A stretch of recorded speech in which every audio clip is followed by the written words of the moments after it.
विधानसभा चुनाव को लेकर जहां सभी पार्टियां अपने उम्मीदवारों के नामों पर चर्चा कर रही हैं, इसी को लेकर बीजेपी और कांग्रेस भी मंथन कर रही है। आपको बता दें कि टिकटों को लेकर दोनों पार्टियों में मंथन जारी है। दोनों दल जल्द अपने प्रत्याशियों के नाम का ऐलान कर सकते हैं, जिसको लेकर कांग्रेस की दिल्ली में स्क्रीनिंग कमेटी की बैठक जारी है। वहीं बीजेपी में भी प्रत्याशियों को लेकर मंथन चल रहा है। दोनों जल्द अपने प्रत्याशियों के नाम का ऐलान कर सकते हैं। बीजेपी और कांग्रेस की पहली लिस्ट में 45 से 50 प्रत्याशियों के नाम की घोषणा हो सकती है।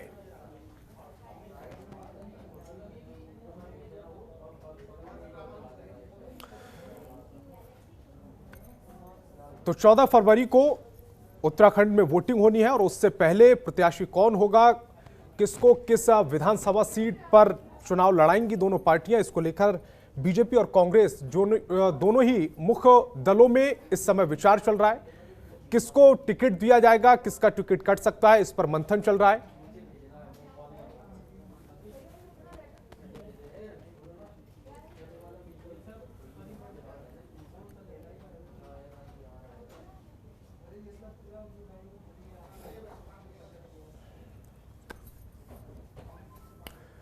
और न्यूज रूम से हमारे ब्यूरो चीफ सुरेंद्र ढाका जी जुड़ रहे हैं। सुरेंद्र जी, जिस तरह की स्थितियां इस समय उत्तराखंड में बनी हुई हैं, चुनाव की जो आचार संहिता है वो लग चुकी है, 14 फरवरी को मतदान होना है। उससे पहले अगर देखा जाए, कांग्रेस और बीजेपी दोनों ने ही अपने प्रत्याशियों के नाम का ऐलान किया नहीं है।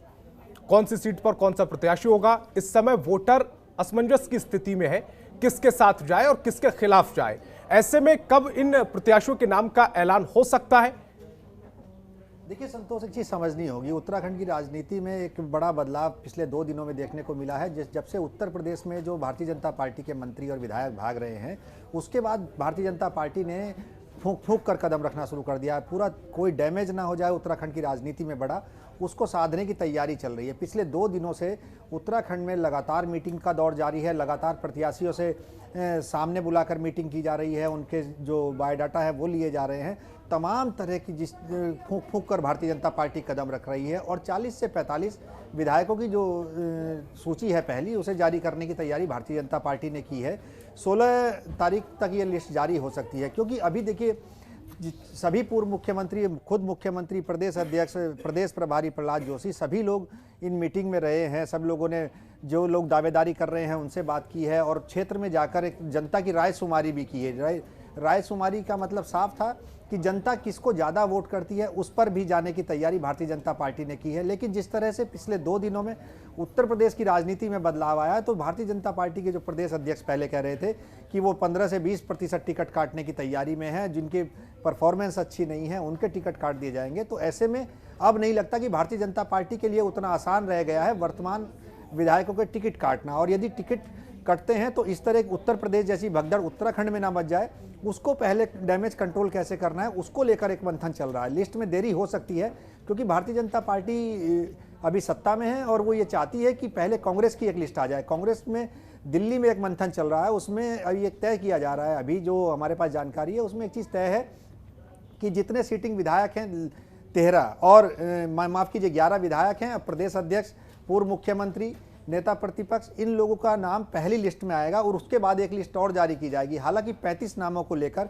एक बड़ा मंथन, एक फाइनल लाइन चल रही है कि 35 नामों को क्लियर कर दिया जाए। लेकिन दोनों ही जो बड़े दल हैं दोनों, वो आम आदमी पार्टी ने जिस तरह से उत्तराखंड में नई दस्तक दी है और जिस तरह फ्री बिजली, फ्री रोजगार और जिस तरह वृद्धा पेंशन वाली कई ऐसे दांव खेल दिए हैं उत्तराखंड की राजनीति में, तो उससे बचकर भी रहना है। उत्तराखंड में जो आम आदमी पार्टी ने दस्तक दी है उसको साधना भी है कि कहीं डैमेज ना हो जाए, आम आदमी पार्टी कोई बड़ा डैमेज ना कर दे। हालांकि आम आदमी पार्टी ने अपने कुछ टिकट फाइनल जरूर कर दिए हैं, लेकिन अभी दोनों पार्टियां असमंजस में हैं और वो अभी और समय नज़दीक आने की सोच रहे हैं कि नज़दीक समय आएगा ताकि जो दल बदल की संभावना है वो बच जाए। संतोष, उसको रोकने के लिए भारतीय जनता पार्टी तो तैयारी कर ही रही है। साथ में कांग्रेस की अगर देखेंगे तो जितनी अंदरूनी लड़ाई है उसको भी रोकना है। और जिस तरह देवेंद्र यादव हैं जो प्रदेश प्रभारी बनाए गए हैं कांग्रेस के, उन्होंने कुछ हद तक उसे थामने की कोशिश भी की है, लेकिन हरीश रावत बीच में नाराज हो गए थे। और अभी ऐसा लगता है कि जैसे जैसे समय बढ़ेगा, टिकटों का बंटवारा होगा, तो कांग्रेस में एक बड़ा अंदरूनी कलह देखने को मिलेगा। संतोष, सुरेंद्र जी, ऐसा भी हो सकता है कि दोनों ही पार्टियां इसलिए भी लेट लतीफी कर रही हैं ताकि जैसे जैसे चुनाव की तारीख नजदीक आए, वक्त थोड़ा सा कम हो और प्रत्याशियों के नाम के जो ऐलान किए जाए, तो फिर जो नाराज नेता होगा उसी सीट से जो उम्मीदवारी चाह रहा होगा और उससे उम्मीदवारी उस पार्टी से ना मिली हो, वो ज्यादा नुकसान ना पहुंचाए पार्टी को। यह भी एक विचार चल रहा होगा, दिमाग में होगा दोनों पार्टियों के। जी बिल्कुल, मैंने संतोष अभी थोड़ी देर पहले एक बात आपसे कही थी कि जो उत्तर प्रदेश में हुआ है उसके बाद बहुत संभल कर कदम भारतीय जनता पार्टी आगे बढ़ा रही है। जिस तरह उत्तराखंड में 3 मुख्यमंत्री बदले हैं और लगातार एक लोगों में नाराजगी है। देवस्थानम बोर्ड को थी, सरकार देवस्थानम बोर्ड पर बैकफुट पर गई, हालांकि वो सरकार को खुद बैकफायर कर गया, उसको जवाब देते नहीं बन रहा है क्यों लाए और क्यों वापस किया। तो कई ऐसे मुद्दे हैं जिन पर सरकार को लगातार घेरने की तैयारी विपक्ष ने कर ली है। ऐसे में अगर टिकट काटने में या टिकट बंटवारे में जल्दबाजी हो जाती है तो उससे एक बहुत बड़ा नुकसान भारतीय जनता पार्टी को हो सकता है। और भारतीय जनता पार्टी का जो थिंक टैंक है वो अच्छे से जानता है कि किस तरह उस डैमेज को रोकना है। आप देखेंगे कि जब से उत्तर प्रदेश में जो बगावत शुरू हुई है भारतीय जनता पार्टी में, उसके बाद से कोई बड़ा नेता सामने आकर अभी बोलने को तैयार नहीं है कि उस डैमेज को कैसे कंट्रोल करेंगे, डैमेज को कैसे साधना है, डैमेज को कि कहीं और जो अदर स्टेट में 5 राज्यों में चुनाव हो रहे हैं, यदि ऐसा डैमेज वहाँ हो जाता है तो निपटना पार्टी के लिए आसान नहीं होगा। उसी के चलते भारतीय जनता पार्टी फूक फूक कर कदम रख रही है। वहीं हरीश रावत आप देखेंगे कांग्रेस के नेता हैं और चुनावी कैंपेन कमेटी है उसका अध्यक्ष उन्हें बनाया गया है। चुनावी जिम्मेदारी हरीश रावत पर है। वो लगातार बैटिंग कर रहे हैं और वो कह रहे हैं कि अभी उन्होंने बॉलिंग शुरू नहीं की है और यदि वो बॉलिंग शुरू करेंगे तो भारतीय जनता पार्टी को पहले शॉट में पहली बॉल पर आउट कर देंगे, हैट्रिक मार देंगे। तो जाहिर सी बात है एक बड़ी तैयारी जिस तरह कांग्रेस कर रही है, यदि टिकट सही से बांट लेती है और अंतरकलह को दबा लेती है तो इस बार कांग्रेस का अपर हैंड जरूर देखने को मिलेगा। संतोष, अच्छा, कांग्रेस में कई चीजें इस तरह की भी सिचुएशन पैदा हो गई है। हरीश रावत चेहरा होंगे या फिर प्रीतम सिंह चेहरा होंगे। कांग्रेस में भी अंदर खाने कलह बहुत ज्यादा है जो वक्त वक्त पर सामने आती रहती है। हरीश रावत का नाराज हो जाना फिर मान जाना, जो कांग्रेस समर्थक वोटर है वो कहीं ना कहीं असमंजस की स्थिति में वो भी है, क्योंकि हरीश रावत चेहरा होंगे या हरीश रावत चेहरा नहीं होंगे। प्रीतम सिंह के जो समर्थक हैं वो उनको चेहरे के तौर पर देखना चाह रहे हैं। कांग्रेस का चुनाव से पहले इस असमंजस की स्थिति से पर्दा उठाएगी।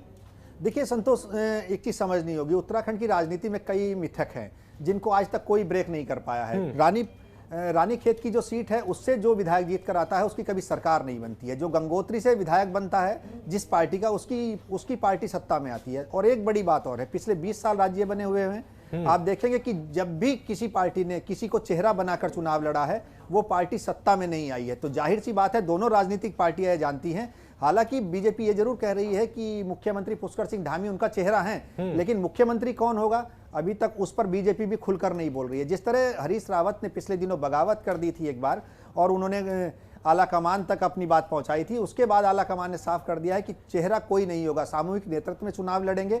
चाहे प्रीतम सिंह हो, चाहे हरीश रावत हो, गणेश गोदियाल हो, कितने बड़े नेता हो, लेकिन किसी के चेहरे पर दोनों ही राजनीतिक पार्टियां चुनाव नहीं लड़ना चाहती, क्योंकि वो मिथक हैं जो 20 सालों की राजनीति में अभी टूटे नहीं हैं। उन मिथक से भी बचना है और सरकार को सत्ता में भी लाना है, अपनी पार्टी को सत्ता में भी लाना है। तो दोनों पार्टियां असमंजस की स्थिति में है। कोई भी पार्टी आप देखेंगे कि चेहरे पर चुनाव नहीं लड़ रही है। आम आदमी पार्टी ने पहली बार दस्तक दी है, उन्होंने भी कर्नल कोठियाल को अपना चेहरा बनाया है और उन्होंने भी आप देखेंगे आम आदमी पार्टी ने गंगोत्री से ही कर्नल कोठियाल को चुनाव लड़ा रही है, क्योंकि ये एक मिथक है कि जिसका गंगोत्री से विधायक बनता है उसकी पार्टी की सरकार बनती है। तो गंगोत्री से कर्नल कोठियाल को लड़ाना इस बात का साफ संदेश है कि मिथक से दूर आम आदमी पार्टी भी नहीं जाना चाहती है और अपने सबसे मजबूत कैंडिडेट को लेकर गंगोत्री पहुंच गई है। सुरेंद्र जी, आम आदमी पार्टी के उत्तराखंड में पहुंचने के बाद ऐसे भी इसे देख सकते हैं कि आम आदमी पार्टी ने एक प्रेशर पॉलिटिक्स शुरू कर दिया है, क्योंकि वो अपने प्रत्याशियों के नाम के ऐलान कर चुकी है। वो 300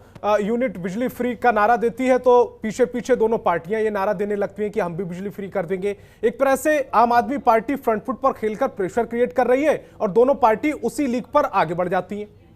देखिए, मैं एक बात बताता हूं संतोष, जब कोई नया खिलाड़ी होता है और उसका किसी मैच किसी इंटरनेशनल खिलाड़ी से होता है तो उसके पास खोने के लिए कुछ नहीं होता। यही आम आदमी पार्टी की स्थिति उत्तराखंड में है। उत्तराखंड में आम आदमी पार्टी के लिए खोने के लिए कुछ नहीं है। सिर्फ अगर वो कुछ गेन कर जाते हैं, वोट परसेंटेज गेन कर जाते हैं, तो उनके लिए एक बड़ी उपलब्धि है।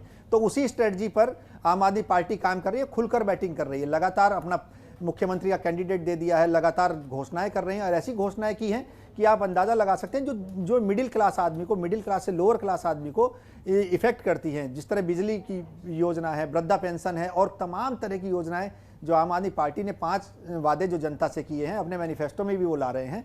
तो आम आदमी पार्टी के पास खोने के लिए कुछ नहीं है, जो मिलेगा वो उनके लिए जीत ही होगा। संतोष।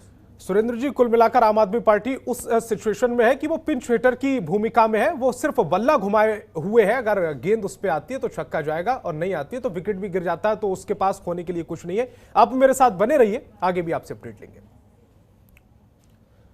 अब प्रदेश में आचार संहिता लागू होने से ठीक पहले शिक्षा विभाग में शिक्षकों के तबादलों पर प्रदेश सरकार ने रोक लगा दी है। दरअसल बीती 8 जनवरी से राज्य में चुनाव आचार संहिता लागू हो चुकी है। इस बीच आचार संहिता लागू होने से पहले सरकार ने 392 बेसिक शिक्षकों और 260 माध्यमिक शिक्षकों के तबादले करने के आदेश जारी किए। इस पर विपक्ष ने इसका विरोध किया है और इसकी शिकायत चुनाव आयोग से की, जिसके बाद तबादलों पर रोक लगा दी गई। और हमारे ब्यूरो चीफ सुरेंद्र ढाका लगातार न्यूज रूम से बने हुए हैं। सुरेंद्र जी, एक तरफ कोई डिसीजन लेती है धामी सरकार, उसके बाद बैकफुट पर आना पड़ता है, क्या ये गलत मैसेज नहीं देता?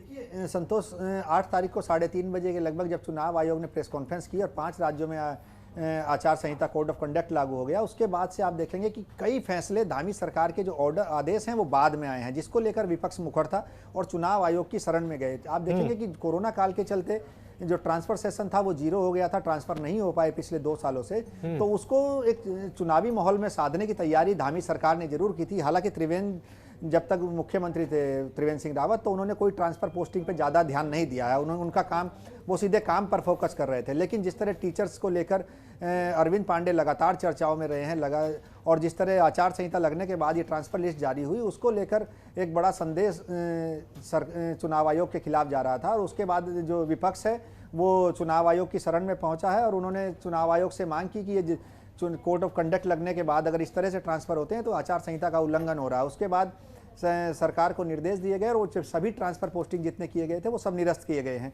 तो जाहिर सी बात है, बैकफुट पर भारतीय जनता पार्टी की सरकार को आना पड़ा है, क्योंकि जिस तरह से कोड ऑफ कंडक्ट के बाद ये फैसले आए हैं तो उससे छवि भी एक पार्टी की खराब हो रही थी, उससे बचने के लिए। और सुरेंद्र जी, बड़ी बात हुई है कि ये धामी जी को भी पता होगा कि जब आचार संहिता लग गई उसके बाद से कोई फैसला वो ले नहीं सकते, इस तरह के सार्वजनिक फैसला नहीं ले सकते सरकार के बतौर मुख्यमंत्री।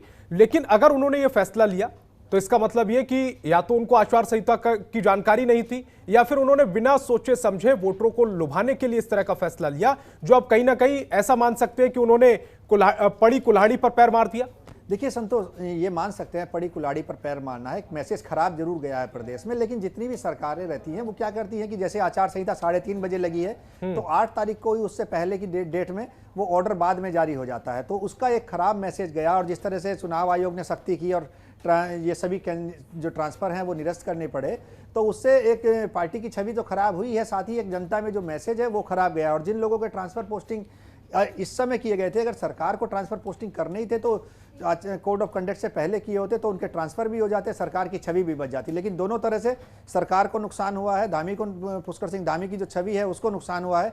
और ये सारा खेल जो शिक्षा मंत्री है अरविंद पांडे, उनकी जो लेट लतीफ़ी है, उनकी जो उन्होंने कार्य अपने कामों पर समय रहते ध्यान नहीं दिया, उसकी वजह से धामी सरकार की छवि जरूर खराब हुई है। संतोष। सुरेंद्र जी, इस तमाम जानकारी के लिए आपका बहुत बहुत शुक्रिया। खबरों के निष्पक्ष विश्लेषण के लिए सब्सक्राइब करें Janatantra TV and press the bell icon. Never miss any update.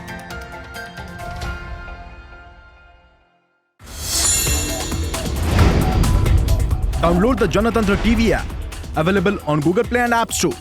Download it now.